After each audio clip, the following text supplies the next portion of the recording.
along with me today as I walk through how to use my Lightroom Base Preset to edit a variety of photos in a variety of environments and different light. And I want you to see just how versatile this Lightroom Base Preset is. I created this preset years ago after literally spending so much money on different presets and always being disappointed. I wanted just a clean and natural look to my images, and all of the presets that I found and purchased in the past, they they always just left me wanting a little more. The skin tones looked a little dull or maybe a little muddy. The greens weren't right, the oranges weren't right. I just could never find the look that I was searching for in other presets. And so I really just dug my feet in and was like, I'm going to figure out how to make the preset I want to achieve the look that I want. So I'm going to start with, I've got 8 different images here. I'll show you. So you can see I've got a mix of studio. These are in my natural light studio. I've got some outdoors, and I've got some in a client's home. So I'm going to show you, we'll go ahead and start with this beautiful mom. And I'm just going to, one click, it's already very nice. It's a little bright. So generally with my Lightroom Base preset, there are 2 sliders that you're going to find yourself adjusting. And the first one is going to be the exposure, because of course, how much brightening it needs is going to depend on the light that the light that was actually in your straight out of camera image. And then the other sliders that you're usually going to have to play with is the white balance. So built into the preset, it is as shot. So I didn't do any adjusting. I don't put it on auto. I didn't move the sliders at all. So when you apply the base preset, it's the white balance is automatically going to be left alone. So if you need to adjust it, you're just going to use your sliders. So for this image, personally, for me, for my liking, I do feel like this looks a little bit on the magenta, which I'm a Nikon user, which Nikon is kind of notorious for having very different white balance and different tones than like a Canon or a Sony. They all kind of have their hallmark, what they're known for, and Nikon does lean a little bit magenta, I feel. So I'm going to take this green slider down just a little bit. I'm probably going to warm her up just a tad, and I am watching skin tones the whole time. That's what I'm judging. Some people you'll hear teach, say for example, pick up your dropper and put it on like what should be a neutral. So I'm going to put it where it should be white. But I am very rarely happy with the results of using the dropper to determine my white balance or my skin tones. So I like to play with them myself and just get it to where I like it. And there we go. All I touched after applying the preset was that exposure slider and my white balance. So let's move on to the next. We've got this sweet, squishy little guy. This is her baby from the first image. This was at his newborn session. So here we go again. I'm going to go ahead and apply my base preset. My white balance is, again, it's as shot. And I'm going to take the exposure down just a little bit. And he looks very magenta to me. I'm going to take this green slider and probably take it to like a 0, just so it's like neutral, like right in the middle. And maybe warm his skin tones up just a tad. And just for the sake of it, I would also pop in a little bit. Perfect, perfectly squishy. I might even go a little bit more, taking that green slider down just a tad. Oh, but perfect. All right. Now let's go. This is a backlit image, which can be a little tricky. And it kind of boils down to how you shoot the image, straight out of camera. So skin tones can be a little bit muddy when you're using backlit, but I've got kind of a mixture of backlit, and then there's actually a light source from over here. So it's not 100% backlit here. She has some light coming from the side as well. I'm going to go ahead and apply that. I actually kind of love it. I'm going to straighten it. And then I am going to take that exposure down just a little bit.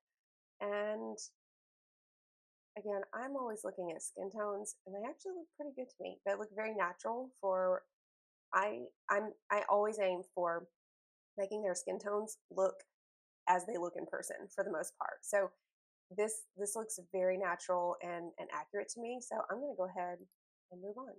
So this sweet girl came to see me for her heirloom portraits, and I'm going to apply that base preset again, taking exposure down just a tad. And once again, with my Nikon, I am getting more magenta. So I'm going to bring that green slider down, and I'm going to bring my the warmth up just a little bit.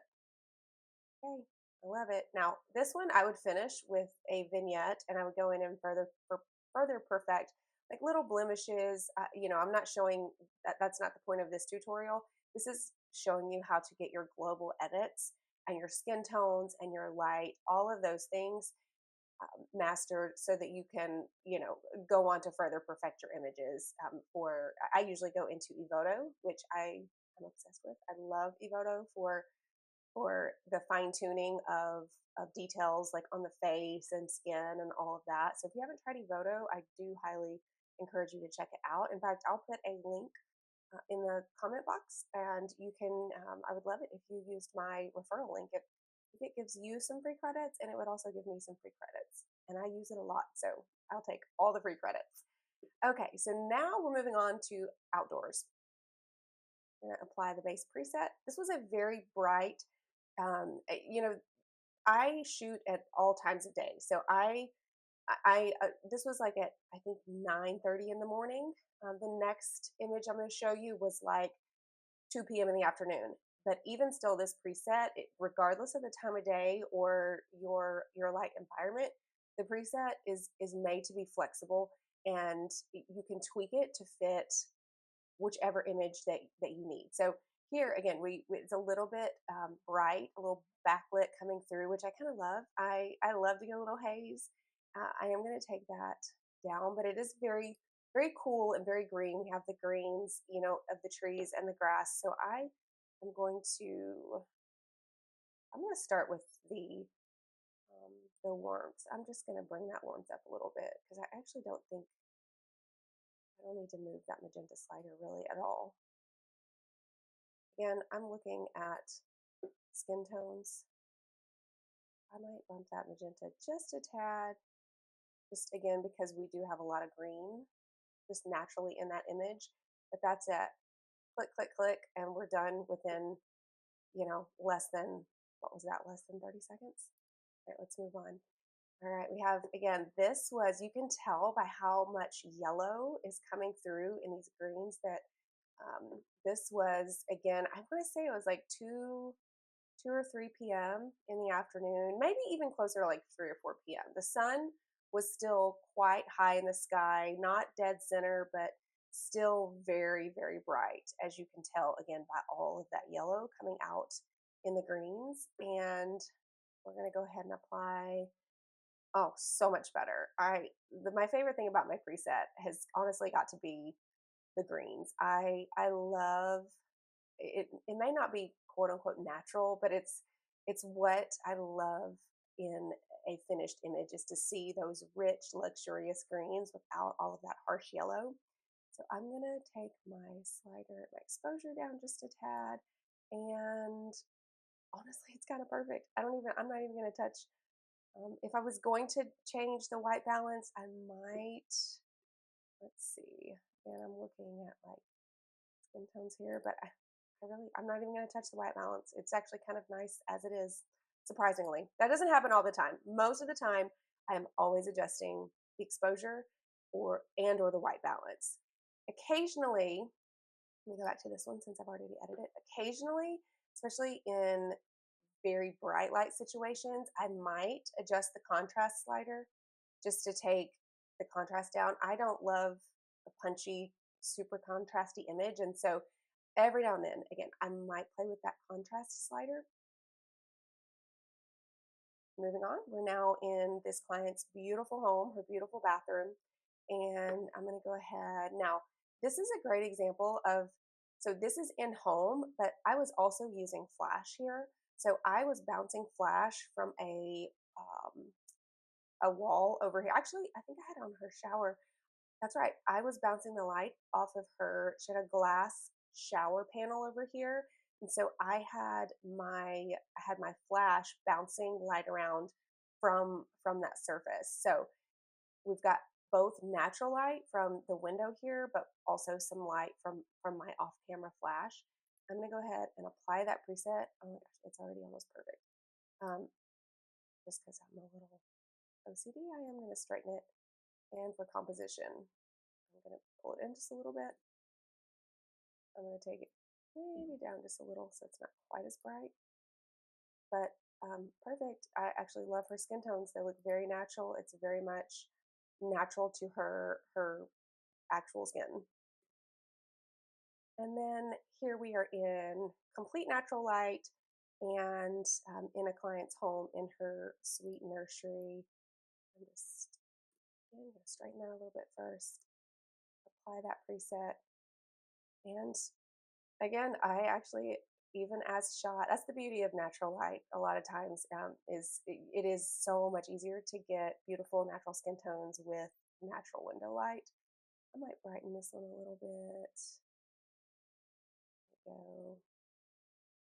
And I mean, I yeah, that's it. I'm not even going to touch the white balance. So as you can see, we've gone through all of these images, all in different light, different scenarios, whether it was outside, inside, studio, whatever.